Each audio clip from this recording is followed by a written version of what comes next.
Oke, sebelum kita mulai, marilah kita berdoa menurut agama dan kepercayaan masing-masing. Berdoa dipersilahkan.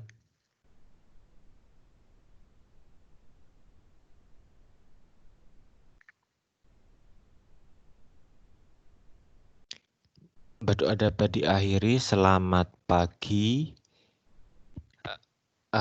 Gimana kabarnya? Baik, Pak. Nah, kemarin nilainya bagus-bagus kok yang kuis fisika farmasi, tapi ada beberapa yang terpaksa harus remedi. Nanti yang remedi saya umumkan di kelas di roomnya untuk fisika farmasi. Nanti minggu depan masuk lagi ngerjakan tugas. Terus ada 2 anak yang nilainya tidak bisa masuk. Bunga sama Veronica nanti bisa menghubungi saya, soalnya saya kasih beda. Terus Ya, Pak. setelah itu dikerjakan, waktunya 50 menit, setelah 50 menit disubmit di kelasnya Fisika Farmasi 2. Nanti kapan bisa waktunya, saya email soalnya, lalu setelah itu saya upload di sana. Pak. Iya? Kenapa? Enggak, Pak. Maksudnya oke, Pak. Oke. Nah, sekarang materinya saya lanjutkan tentang uji in silico. Di uji in silico ini adalah pada dasarnya untuk pengembangan obat atau drug design yang berdasarkan interaksi antara ligan dengan protein, di mana ligan itu merupakan kandidat obatnya, proteinnya itu merupakan reseptornya, dan pada ligan dan reseptor tersebut nantinya bisa dibandingkan antara senyawa yang satu dengan senyawa yang lain. Tetapi untuk molekular docking sendiri atau studi in silico itu merupakan langkah awal yang digunakan untuk sebelum melakukan sintesis dari obat tersebut. Untuk yang studi in silico sendiri secara umum dibagi menjadi 2, yaitu ada molekular docking dan molekular dinamik. Kalau molekular docking itu untuk melihat interaksi antara protein dengan ligan secara screening, jadi secara cepat. Nanti parameternya di sini yang berkaitan adalah energi ikatannya. Semakin kecil energinya atau semakin minus nilainya, maka ikatannya akan semakin stabil, karena untuk persyaratan dia stabil, energinya akan semakin kecil. Contohnya begini. Kalau misalkan saya punya senyawa dengan energi 100 dan dengan energi minus 100, otomatis yang paling stabil adalah energi yang minus 100. Nah, energi yang minus 100 itu apabila ikatannya dengan reseptor nilainya itu paling minus, berarti senyawa itu diindikasikan atau diduga memiliki efektivitas yang terbaik daripada senyawa yang lain. Tetapi ini masih berupa screening atau berupa pendekatan secara virtual. Nah, terus selanjutnya untuk molekular docking sendiri, di sini ada berbagai macam software yang bisa dipergunakan. Kalian yang sudah ngerjakan jurnal yang umum adalah digunakan Autodoc Vina. Autodoc Vina itu keunggulannya gratis, ya karena irit dengan pelit bedanya tipis.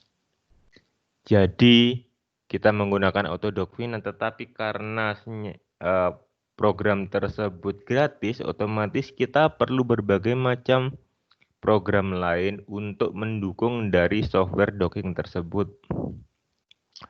Untuk pembacaannya, kita bisa, kalau misalkan kita menggunakan Autodoc Vina, yang perlu kita perlukan adalah 3 software. Yang pertama Autodoc Vina sendiri. Terus yang kedua itu PyMol. PyMol ini di sini digunakan untuk membaca dari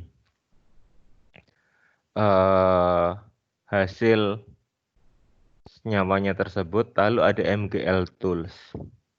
MGL Tools di sini adalah supporting software yang digunakan pada saat nanti preparasi sebelum dimasukkan ke format Autodoc Vina. Nah, untuk Autodoc Vina sendiri, cara pengerjaannya adalah eksekusinya berdasarkan command prompt atau pakai CMD.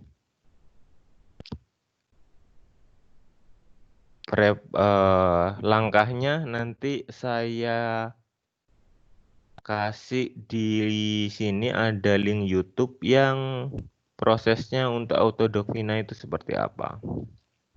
Nanti silakan subscribe dan lihat notifikasi, aktifkan notifikasinya. Nah, terus yang saya akan itu Autodoc Vina yang pertama. Terus yang kedua kita bisa pakai Pyrix, PYRYX. Itu juga bisa. Lalu setelah itu yang akan saya demokan pada kuliah hari ini adalah dengan menggunakan Molegro. Molegro ini pada dasarnya adalah software yang berbayar karena saya dapat lisensi dari salah satu profesor di UNER sehingga saya bisa menggunakan software tersebut. Nah, kalau kita menggunakan Molegro sendiri, kita tidak perlu susah-susah menggunakan software yang lain. Kita hanya perlu software Molegro saja untuk dockingnya. Terus setelah itu untuk molekular dinamik. Untuk molekular dinamik ini rata-rata softwarenya berbayar. Ada Ember, ada apalagi ya, banyak untuk ada Discovery Studio. Nah, untuk molekular dinamik di sini tidak saya jelaskan karena softwarenya saya tidak punya, yang pertama. Terus yang kedua, untuk prinsipnya untuk molekular dinamik ini untuk melihat zat tersebut apabila dia diberikan pada lingkungan yang berbeda. Misal dalam lingkungan berair, dia ikatannya dengan reseptor turun atau tidak. Maksudnya energinya semakin banyak atau tidak. Jadi seperti itu. Nah, untuk molekular docking sendiri, di sini yang sekarang yang sering dipergunakan adalah penelitinya yang tren itu pengembangan obat untuk COVID-19 atau coronavirus 19. Di mana di penelitian ini karena untuk melakukan penelitian dengan menggunakan virus, satu sangat berbahaya, dua perlu lab yang cukup harus mumpuni, minimal biohazardnya level 2+ atau yang paling aman itu 3. Lalu setelah itu untuk biayanya juga cukup mahal nanti karena kalian harus mensintesis senyawa yang masih tidak diketahui efektivitas gimana. Oleh sebab itu biasanya kita lakukan studi molekuler docking dulu. Kita buat 100 senyawa, dari 100 senyawa tersebut kita pilih 10 atau 5 teratas yang nanti memiliki efektivitas yang paling tinggi terhadap virus tersebut. Lalu dari 10 senyawa ini kita sintesis, lalu setelah disintesis diujikan pada hewan uji atau masuk uji preklinis, sehingga nantinya didapatkan harusnya kalau misalkan 100 senyawa yang harus disintesis dengan 10 senyawa yang disintesis, otomatis lebih sedikit 10 senyawa yang disintesis daripada 1 senyawa yang disintesis. Itu pengantarnya untuk molekuler docking. Jadi saya ulangi lagi, molekuler docking di sini untuk screening. Screeningnya itu untuk memastikan bahwa senyawa yang kita uji itu benar-benar punya efektivitas terhadap reseptor atau protein yang kita ujikan. Tetapi pada kenyataannya banyak dari penelitian yang urutan efektivitasnya itu tidak sama. Jadi misalkan saya punya 5 senyawa, saya tulis A, B, C, D. A, B, C, D, E. Secara in silico, dia urutannya dari yang pertama dengan yang terakhir itu adalah A, B, C, D, E. Tetapi pada uji in vitro atau in vivo atau uji preklinisnya ternyata senyawanya yang paling efektif itu B, lalu C, lalu A, lalu E, lalu D. Nah, ini sering terjadi. Fenomena seperti ini itu tidak apa-apa karena yang dicari di sini adalah kita mengeliminasi senyawa-senyawa yang masih dalam tanda kutip kita tidak memerlukan untuk sintesisnya. Lalu itu untuk yang apabila kita melakukan penelitian pengembangan obat dengan jalur yang linier. Jadi kita gambar dulu strukturnya menggunakan ChemDraw atau kalian kalau misalkan ChemDraw versi berapapun, kalau kalian punya versi 8 silakan dipakai. Nah, setelah digambar di sana, lalu setelah itu kita tentukan, misal kalian gambar 100 senyawa dengan turunan senyawa yang sama. Lalu 100 senyawa tersebut kita dockingkan dengan protein. Nanti dari 100 senyawa tersebut kita screening, kita pilih misal 10 senyawa yang paling berkhasiat atau 15 senyawa yang paling berkhasiat, dan kita tidak harus melakukan 100 sintesis dari senyawa tersebut. Karena untuk melakukan sintesis itu sendiri bukan hal yang mudah. Kalian harus mengetahui dia reaksinya seperti apa, mekanisme reaksinya seperti apa. Nah, atau kalian bisa balik untuk penelitian in silico ini untuk melihat benar enggak sih ada respon dari obat tersebut. Jadi kalian sintesis dulu 5 senyawa, lalu setelah itu kalian cari kalian cari proteinnya, lalu setelah itu senyawa tersebut kalian dockingkan dengan menggunakan software docking. Contohnya kalau misalkan yang kedua ini dilakukan pada pengembangan obat dari bahan alam. Jadi kalian isolasi dulu senyawanya. Setelah diisolasi tahu strukturnya, lalu strukturnya tersebut kalian purpose untuk uji apa? Misal untuk uji inflamasi. Berarti nanti kalian senyawanya tersebut kalian docking dengan beberapa reseptor untuk inflamasi. Jadi seperti itu. Yang umum digunakan adalah reseptor untuk inflamasi atau apa namanya untuk NSAID untuk non-steroidal inflammatory drug, itu yang digunakan adalah 1-PXX, di mana 1-PXX ini berikatan dengan obat yaitu natrium diklofenak. Dan natrium diklofenak ini diketahui secara in silico dia yang memiliki efektivitas yang paling tinggi karena dia berikatan dengan 3 protein.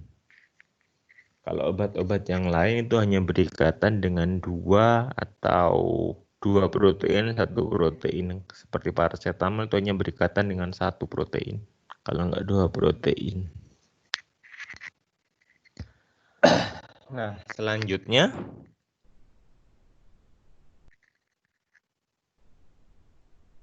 saya akan mendemokan bagaimana caranya untuk kalian melakukan penelitian dengan bantuan dari software dari studi in silico. Jadi pertama kali yang kalian tentukan dulu, kalian mau meneliti obat apa. Misal, kalian mau meneliti obat anti malaria. Kalian buka web rscb.org atau kalian bisa ketik di Google PDB, Protein Data Bank. Lalu setelah itu kalau misalkan ada rscb.pdb homepage, kalian tinggal klik saja. Nah, di sini tampilannya sama dengan yang ini. Ini saya close saja. Nah, lalu kalian tentukan mau uji apa. Misalkan mau uji anti malaria, kalian ketik malaria.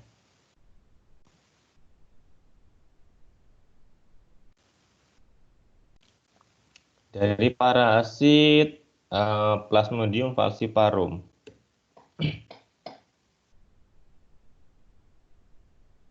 Kalian pilih enter, lalu di sini akan ada berbagai macam reseptor dari Plasmodium falciparum tersebut.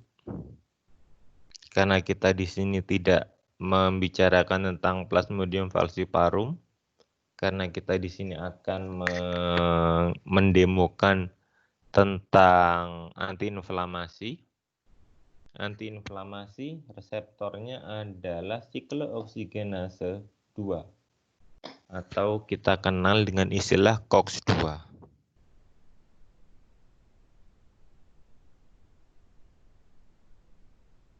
COX-2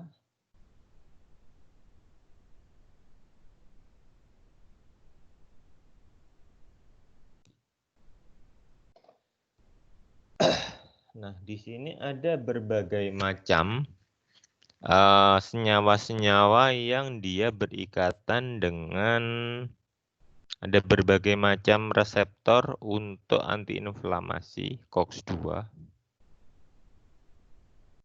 Langkah selanjutnya yang kalian lihat adalah senyawa tersebut harus memiliki ligan.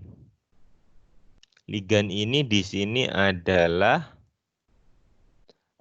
interaksi dengan obat standar yang digunakan yang umum untuk uji antiinflamasi adalah 1-PXX. Lalu kita klik saja di 1-PXX, diklik. Lalu setelah 1-PXX diklik, kita klik download file PDB format. Ini kita klik. Lalu nanti setelah selesai, di sini akan keluar di download.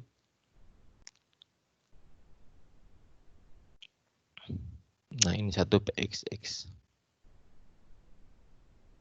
Lalu setelah kalian download dari reseptornya tersebut atau proteinnya tersebut, kalian siapkan senyawa yang akan diuji. Kita masuk di ChemDraw. Kalian punya versi berapapun tidak masalah. Yang penting ada ChemDraw-nya. Lalu kalian buat strukturnya. Di sini misalkan saya mau menggunakan obat paracetamol.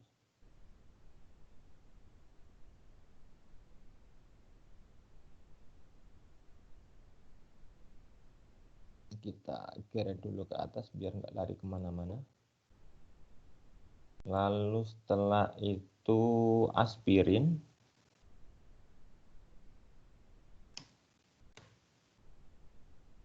Oke, saya akan gunakan dua obat tersebut untuk perbandingan. Nah, untuk langkahnya, kalian copy dulu paracetamolnya. Klik kanan, copy. Kalian buka Chem 3D.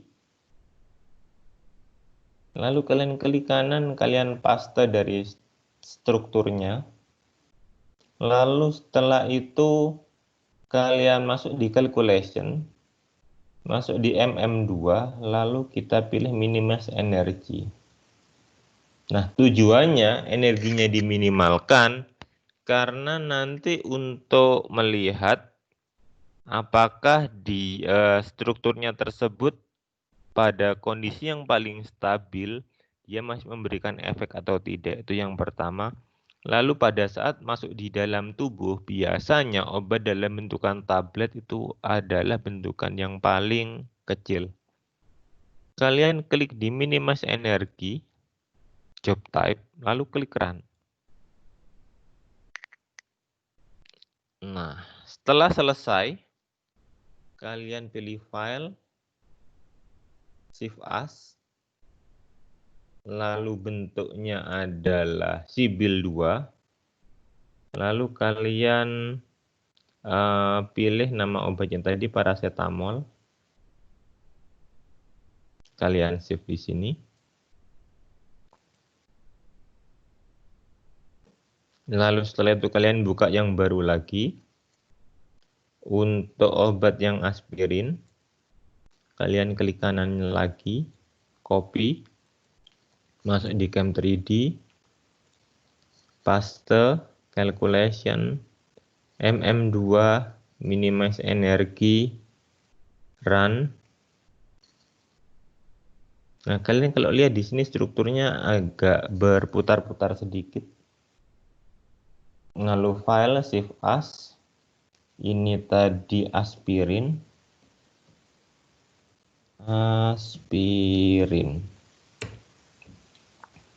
Kalian save. Setelah kalian save, kalian close. Kalau laptopnya tidak kuat, nanti tidak bisa untuk bisa melakukan docking, tapi waktunya cukup lama. Nah, untuk spek laptopnya sendiri, saya sarankan adalah minimal speknya spek game. Karena program ini lumayan berat untuk melakukan docking. Nah, setelah itu kalian buka Molegro Virtual Docker. Pada proses docking itu pada dasarnya ada beberapa tahapan. Yang pertama adalah tahapan preparasi dari proteinnya. Lalu tahapan preparasi dari ligannya. Tahapan preparasi dari ligan kalian sudah lihat tadi dengan melakukan minimal energi, dengan meminimalkan energi yang paling kecil. Lalu setelah itu, setelah preparasi ligan, preparasi protein. Setelah preparasi protein adalah mendetek KVT. KVT itu rongga, di mana nanti obatnya tersebut kira-kira nempelnya di mana. Terus tahapan keempat adalah tahapan validasi atau Kalau misalkan di Molegro atau di docking kalian kenal dengan istilah redocking. Jadi untuk melihat apakah dengan program kalian, dengan spek dari komputer kalian, hasilnya itu sama dengan yang ada pada kenyataannya. Nah, oh ya, saya lupa untuk dari PDB sendiri, itu diperoleh dari bentukan kristal X-ray kristalografi. Jadi apabila ada suatu protein nanti ditembak dengan sinar, dimasukkan di alat namanya X-ray kristalografi, nanti akan keluar bentuknya seperti ini tadi.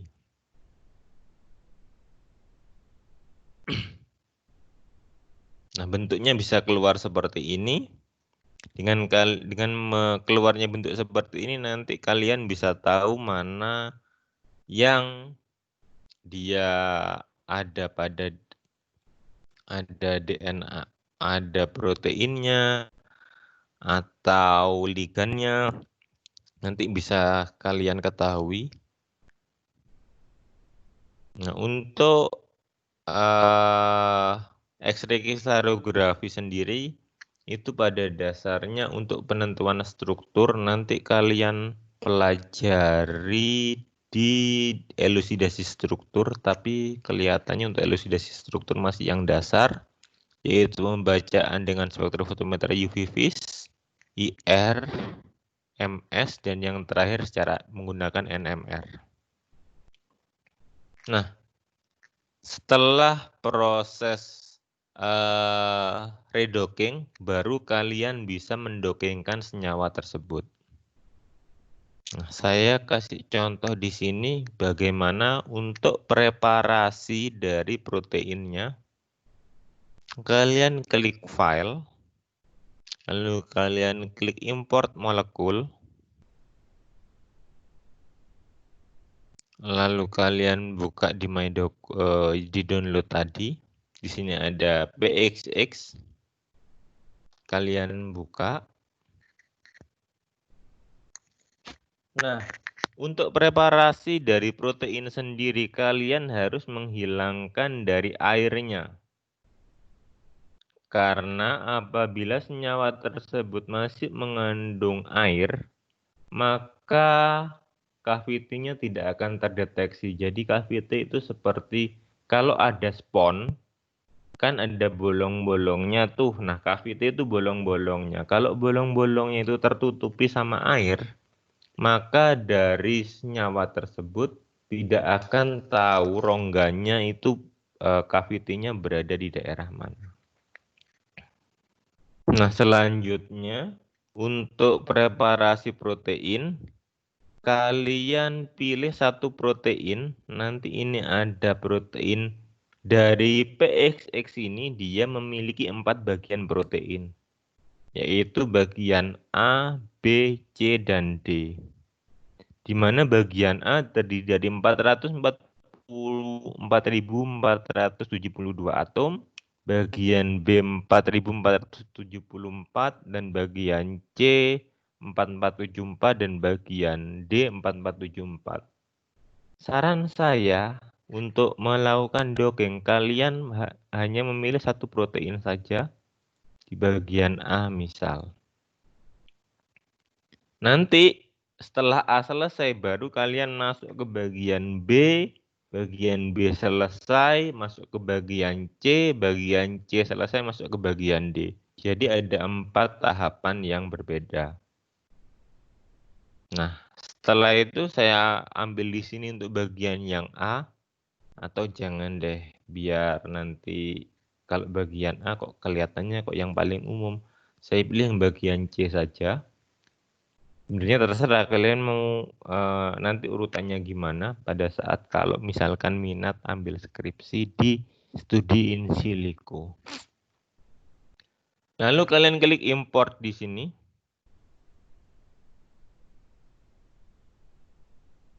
Nah, ini adalah struktur proteinnya, di mana strukturnya bulat kayak bola ruwet. Nah, setelah itu kalian klik preparasi.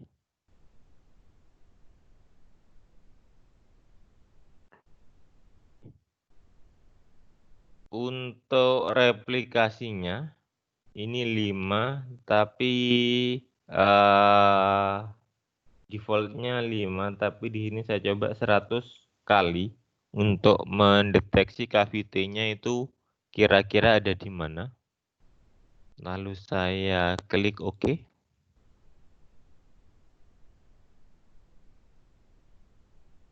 Nah, lalu di sini kalian akan melihat ada bagian yang berwarna hijau. Bagian yang berwarna hijau sendiri itu adalah KVT. KVT itu rongga. Rongga di mana tempat tempat untuk obat tersebut nyantol. Lalu setelah itu kofaktornya kita hilangkan dulu. Caranya diklik seperti ini biar nggak muncul, biar nggak bingung. Lalu selanjutnya proteinnya kita tidak tampilkan dulu, kalian tinggal centang proteinnya. Nah, lalu di sini kalian pilih obatnya. Karena tadi yang kita gunakan adalah reseptor C, maka yang kita pilih adalah DIF-C. DIF-C ini adalah diklofenak yang dia berikatan pada protein C. Nah, di sini kalian lihat ada bagian yang ada molekul yang dia masuk di bagian yang hijau-hijau tersebut. Lalu selanjutnya untuk KVT-nya kita hanya pilih yang ada proteinnya di sini. Caranya kita tinggal centang di sini, itu bukan. Centang di sini. Nah, kita pilih yang ternyata ada di sini. Lalu yang lainnya kita hilangkan biar tidak membuat kebingungan.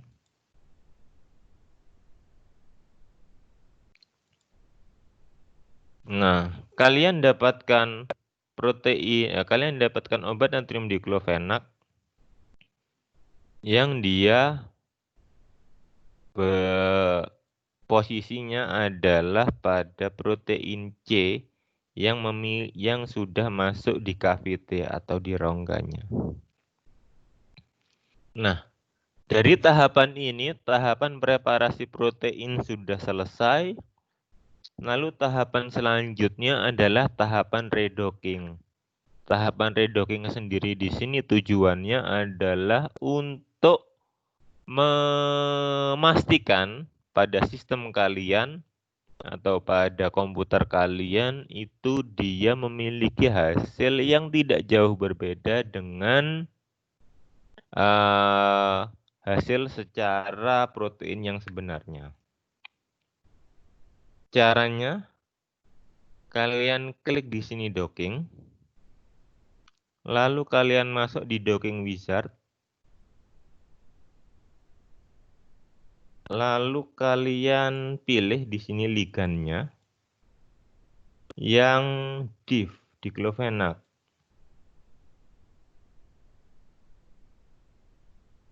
Lalu selanjutnya kalian klik referen ligand di sini. Karena kalian menggunakan diklofenak C, kalian klik di sini diklofenak C. Lalu kalian next. Nah, di sini adalah penentuan dari grid box. Grid box itu untuk melihat dia ikatannya itu masih bekerja pada reseptor itu. Untuk grid box saya sarankan sekecil mungkin, atau di sini untuk melihat dari binding site-nya. Nah, ini skalanya kalian bisa geser ke kanan dan ke kiri. Nah, kalau sudah masuk seperti ini, berarti nanti dia hanya akan berputar-putar pada bagian yang dibulati ini aja. Lalu kalian klik next. Untuk numberan ini untuk menyatakan dia replikasinya berapa kali. Saya di sini pilih default 10. Nanti kalau kalian penelitian biasanya ini di set di atas 10, bisa 50, bisa 100. Tergantung dari seberapa akurat data yang kalian inginkan. Karena ini pada dasarnya seperti presisi. Semakin banyak replikasinya, number of run-nya, maka semakin bagus hasil dari senyawanya tersebut. Nah, selanjutnya kalian klik next. Kalian next lagi. Kalian next, lalu kalian start.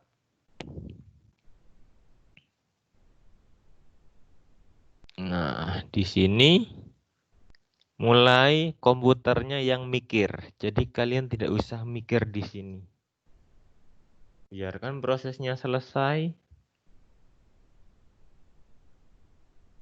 Nah, selagi menunggu prosesnya selesai, dari waktu preparasi ligan dan preparasi protein, apakah ada yang ingin ditanyakan?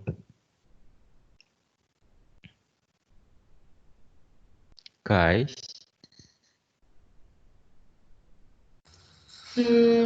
Enggak, Pak. Enggak, Pak. sudah cukup jelas atau blas?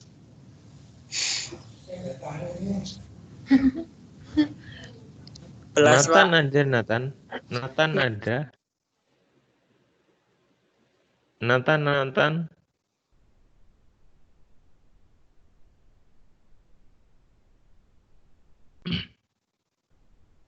Nah, untuk ilmu kimia medisinal sendiri, sebenarnya itu adalah ilmu core of the core dari farmasi klinis atau komunitas atau farmakologi. Karena dengan kalian belajar di kimia medisinal, kalian tahu obat tersebut ikatannya dengan reseptor apa. Terus dia mengikat berapa protein yang ada di sana. Lalu kalian bisa membandingkan antara obat 1, 2, 3, 4. Itu yang paling bagus efeknya adalah obat yang kedua misalkan. Itu kalian bisa pelajari di ilmu kimia medisinal ini. Tapi kebanyakan ilmu kimia medisinal di sini seperti momok atau seperti hantu yang menakutkan pada mahasiswa farmasi. Saya sendiri dulu juga takut. Nah, setelah prosesnya selesai, kalian klik result di sini, lalu kalian geret, kalian drag. Nah, lalu setelah itu kalian lihat nilai RMSD. Lalu kalian klik di sini misalkan untuk RMSD-nya. Kalian klik yang ini. Kalian pilih nilai RMSD yang paling kecil.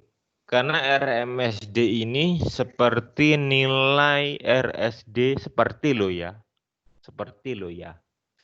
nilai RSD pada presisi. Semakin kecil nilai dari presisi, maka analisis tersebut akan semakin bagus. Sama dengan pada saat pada proses redocking ini atau validasi dari docking tersebut, semakin kecil nilai RMSD-nya, maka hasilnya semakin mendekati dari kenyataan dari ikatannya senyawa tersebut. Saya coba di sini saya centang semua saja untuk mendemokan kepada kalian. Kalian klik RMSD di sini untuk mengurutkan nilai RMSD yang paling kecil. Lalu kalian klik OK. Nah, ini ada bulatan di sini. Bulatannya coba saya hilangkan. VT-nya dihilangkan. Lalu di sini ada referen ligannya karena kita menggunakan yang C. Lalu di sini ada pose. Constraint-nya saya hilangkan dulu.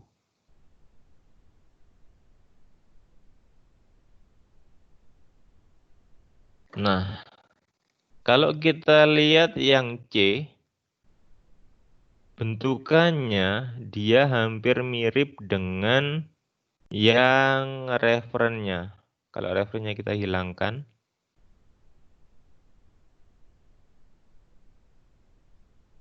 wah iki bentuknya obatnya rada bulat iki. Misalkan seperti ini, kita klik, bentukannya, posenya itu akan semakin mirip. Nah, selanjutnya gimana dengan nilai yang A? Nilai yang A jika dibandingkan dengan nilai referennya, dia akan bergeser sedikit ke kiri. Lalu selanjutnya untuk yang B, dia juga bergeser sedikit ke kiri. Apalagi yang D, nah dia tidak tertumpuk di situ. Untuk persyaratan dari nilai RMSD itu kalau bisa maksimal nilainya 2%. Karena tadi kalian ada yang nilainya itu sudah hilang ya. Itu 0,6. Jadi kalian pilih yang C karena nilai C-nya tadi pada saat RMSD itu 0,6. Kalian bisa cek di sebelumnya. Terus setelah itu, karena kita pilih yang C, kalian klik yang di C, terus diklik kanan, kita convert post to ligand. Jadi standar yang digunakan selanjutnya adalah yang standar yang baru. Standar yang baru adalah diklofenak C tersebut. Dari tahapan ini, proses redocking atau validasi dockingnya sudah selesai. Lalu tahapan selanjutnya adalah tahapan docking, di mana tahapan di sini kalian akan melihat efektivitas dari obat-obat anti-inflamasi. Caranya gimana? Kalian tinggal klik docking, terus masuk ke docking wizard lagi. Lalu kalian klik from external data source. Lalu kalian klik setup. Kalian bisa masukkan satu folder sekaligus atau kalian bisa masukkan satu-satu. Untuk kalian kalau mau misalkan masukkan satu folder sekaligus, kalian klik di dir. Lalu kalian pilih folder mana yang punya yang kalian gunakan untuk docking tersebut. Tapi apabila kalian filenya itu mencar-mencar satu-satu, kalian pilih file di sini. Lalu tadi ini ada aspirin, ibuprofen dengan paracetamol. Saya coba jadikan satu folder saja biar tidak bingung. Saya kasih nama NSAID. NSAID itu non steroidal anti-inflammatory drug.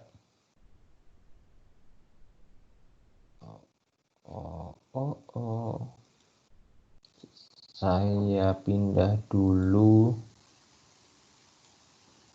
di ini. NSAID. Saya drag ke NSAID sini. Lalu NSAID-nya saya pindah di download saja. Nah, terus setelah itu saya buat folder baru. Latihan docking. Mana software latihan docking ini yang diperlukan adalah reseptornya PXX dengan NSAID-nya kita masukkan di sini. Terus setelah itu masuk di sini. Nah, kalian kalau masukkan satu-satu bisa pakai mode file, kalian klik satu-satu. Tapi kalau misalnya kalian mau masukkan 3, masukkan satu folder sekaligus, kalian klik dir.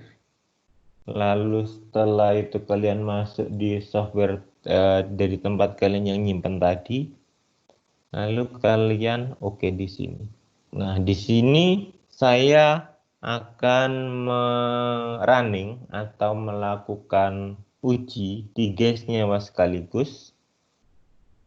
Jadi langsung kita klik NSAID-nya, di mana kita akan melihat efektivitas antara aspirin, embokprofen, dan paracetamol.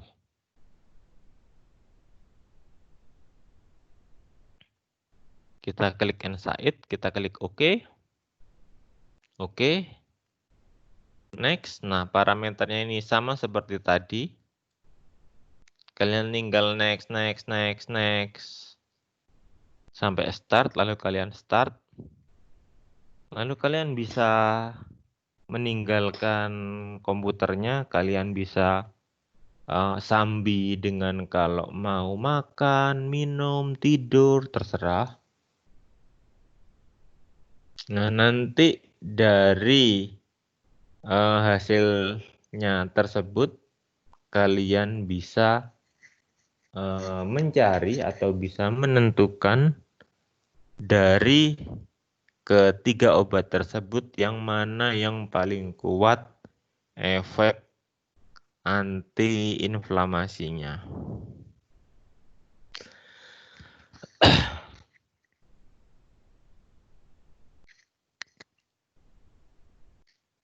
Nah, ini waktunya masih kurang 37 detik lagi.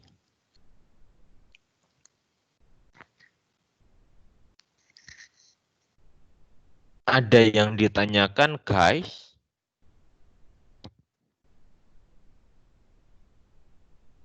Lagi menunggu proses dari oh, ini sudah selesai. Nah, setelah selesai, result di sini kalian drag atau kalian geret ke sini. Lalu ini kalian close.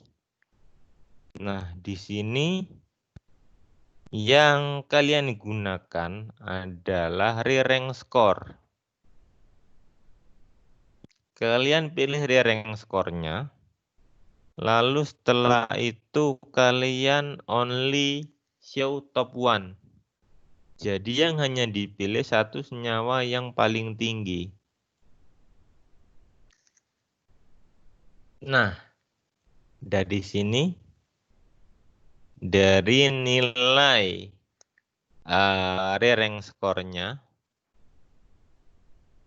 dari nilai apa nih ikatannya, maka yang paling stabil adalah ibuprofen, lalu selanjutnya aspirin, dan yang paling lemah di sini adalah paracetamol. Hal itu kenapa paracetamol dia tidak bisa, bukan tidak bisa, sedikit efeknya untuk menghilangkan inflamasi. Kalau ditarik lagi ke teorinya, paracetamol bekerja pada daerah yang bilangan peroksidanya rendah. Daerah yang bilangan peroksidanya tinggi adalah yang memiliki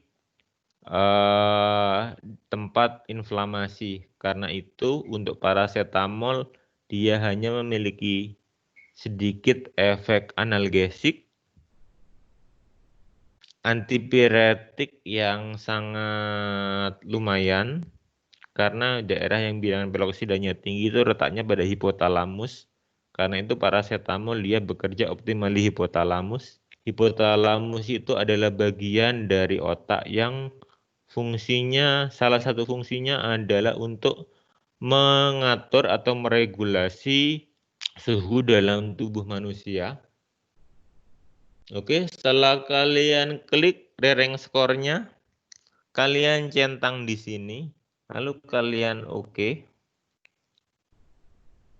Nah, dari sini kalian bisa lihat dia ikatan reseptornya di mana saja. Kalian klik di Ganmap di sini.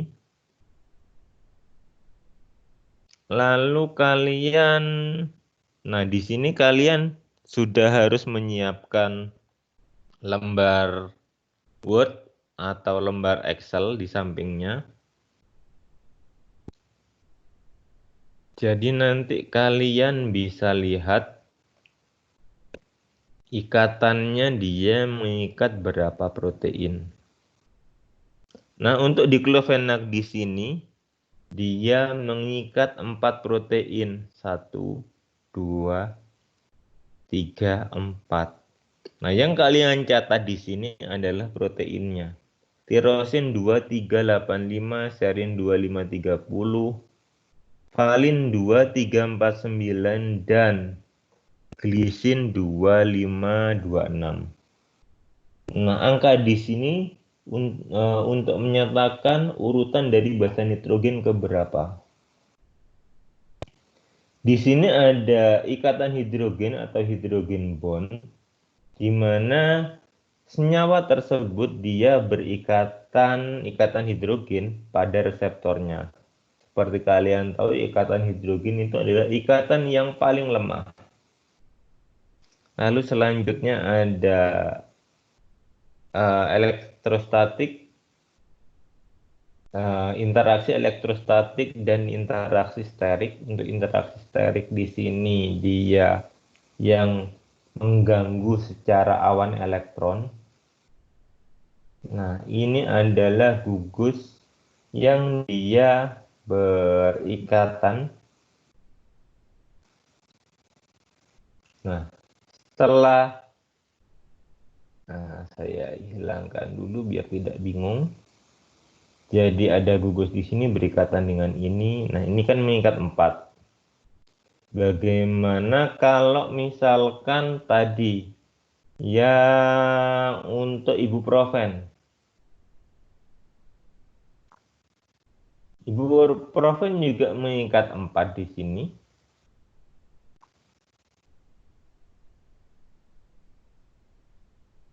Tapi ikatan hidrogennya 2. Kan tadi ikatan hidrogen yang paling lemah.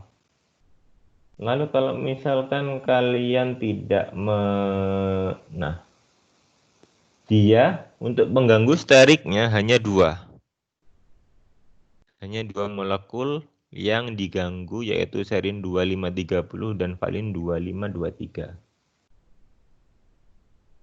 Untuk ikatan hidrogennya, dia mengikat di tirosin 2385 dan 2526.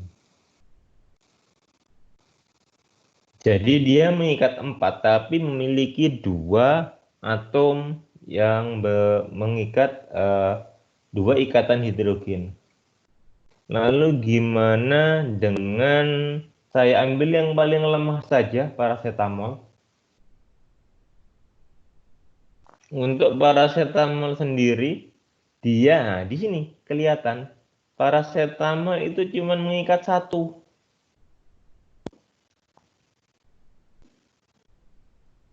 Nah, iya kan, yang berikatan cuma 1.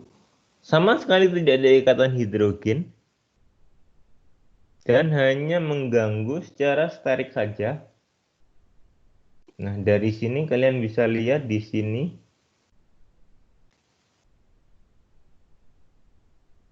Nah, hal itu yang menyebabkan, kesimpulannya, hal itu yang menyebabkan paracetamol yang bisa menjelaskan kenapa paracetamol efektivitasnya yang paling rendah dibandingkan NSAID yang lain atau obat inflamasi yang lain. Untuk yang aspirin,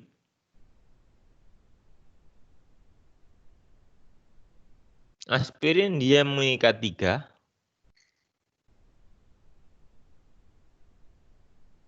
Nah, di sini 3, tapi ikatan hidrogennya ada 2. Dan ikatan steriknya hanya 1. Lain dengan yang paling kuat di sini juaranya masih dari diclofenac di C sebagai standar.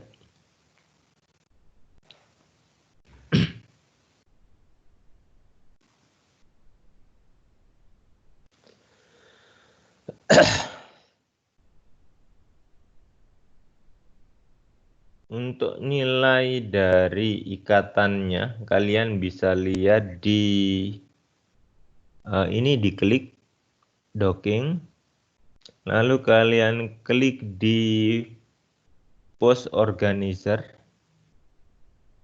Nah, di sini kalian akan mendapatkan molekul yang dia ikatannya yang paling kuat. Jadi kalau di sini yang paling kuat adalah yang nomor 1 itu diclofenac, juaranya diclofenac. Yang juara kedua adalah ibuprofen. Juara keempat itu aspirin. Dan yang paling buncit adalah paracetamol. Sudah jadi satu skripsi. Tapi kalau untuk skripsi yang diuji bukan 45 senyawa, minimal 100 senyawa. Tahapannya sama. Terus bahasnya sama yang seperti yang saya omongkan tadi. Tapi biasanya untuk skripsi kalian ada tambahan parameter, yaitu parameter hubungan kuantitatif struktur aktivitas atau HKSA, di mana nanti dari molekul tersebut kan dia memiliki sifat fisika kimia tuh. Dari sifat fisika kimianya tersebut kalian bisa tahu sifat fisika kimianya dari ChemDraw.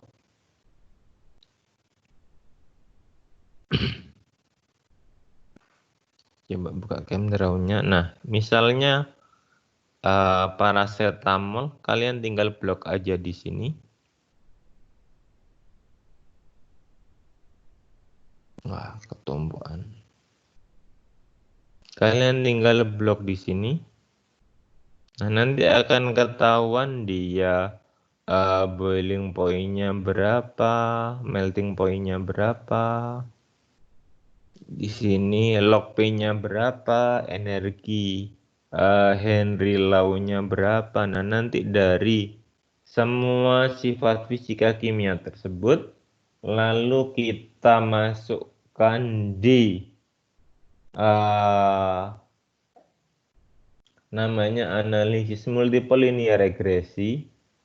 Dari multiple linear regresi tersebut baru kita bisa tentukan parameter fisika kimia mana yang paling berpengaruh terhadap obat tersebut.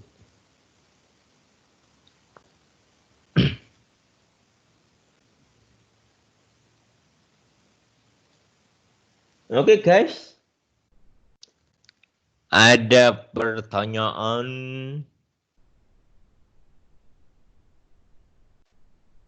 Pak, saya mau tanya, Pak. Pak, tadi fungsinya KVT tadi apa, Pak? Saya masih kebingungan, Pak. KVT itu kalau tempat nyantolnya obat. Jadi kalau misalkan kalian punya spon, tahu spon ya? Iya, Pak. SpongeBob, itu kan ada pori-porinya tuh. Nah, Iya, Pak. pori-porinya itu tempat nyantolnya obatnya. Nah, Oh, KVT sendiri itu pori-porinya tempatnya obatnya nanti masuknya di sana. oh iya, Pak. Terus, Pak, kemudian, Pak, Autodoc Vina dengan Autodoc 4.0 itu sama saja, tak, Pak? Cara kerjanya. Sama. Oh, iya. Terima kasih, Pak. Oke. Guys, ada pertanyaan lagi, guys. Nggak ada, Pak. Enggak, Nah, Pak. kalau softwarenya masih belum bisa digunakan, Nggak bisa, Pak. Susah. iya, makanya itu kan saya kan bilang. Nanti kalau sudah normal, saya kasih dalam bentuk CD atau flash disk. Nanti dari sana bisa di-copy di satu kelas tersebut. Mungkin karena di-upload pakai Teams ada beberapa file yang dia tidak bisa di-download. Saya tidak tahu, mungkin karena ada masalah dengan lisensinya. Karena harusnya yang beli itu adalah orang UNER, tapi saya dikasih, jadi itu tidak bisa diberikan secara online, harus offline. Iya, Pak. Iya, Pak. Iya, Pak. Oke, ada pertanyaan lagi, guys. Nggak ada, Pak. Belum. Pak, Nggak ada, Pak. cara Ya, masuk UAS lah. Enggak tuh, Pak. Susah. ada. Apa? Ada. Loh, cara semuanya kayak tadi itu, Pak. Ya, apa yang saya terangkan itu nanti ada yang masuk di kuis, di UAS-nya. UASnya nanti Saya pilihan ganda. kayak kemarin ya, Pak. Yang gampang. Ini Yang- langsung Iya, UAS kemarin nggak pakai gampang-gampang. Ada kabinnya sih, tas santai ya. Minggu Iya sih, saya tanya dulu. Saya sudah nerangkan tentang anti metabolit atau belum? Untuk obat cancer saya lupa soalnya. belum. Belum. Masih belum, Pak. Oh iya, berarti minggu depan kita masuk obat cancer dulu. Mm-mm. Terus setelah itu disepakati untuk untuk kuisnya kalian mau kapan? Nanti saya kasih kode psikologinya di kepala sukunya masing-masing. Kepala sukunya di sini masih tetap Sherly sama Eka atau ada kepala suku yang lain? Tetap, Pak. Oh, tetap ya.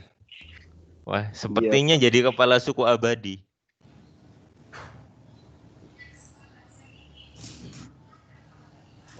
Oke. Ada pertanyaan lagi, Nathan? Sehat, Nathan? Alhamdulillah sehat, Pak. Oh iya, kamu di lakban atau di lockdown? Lakban, Pak. Oh, di lakban. Di lakban, Pak. Oh, di lakban ya. Nah, itu kalau pakai laptopnya Nathan itu bisa itu. Apa, Pak? Misalkan mau penelitian pakai docking gini.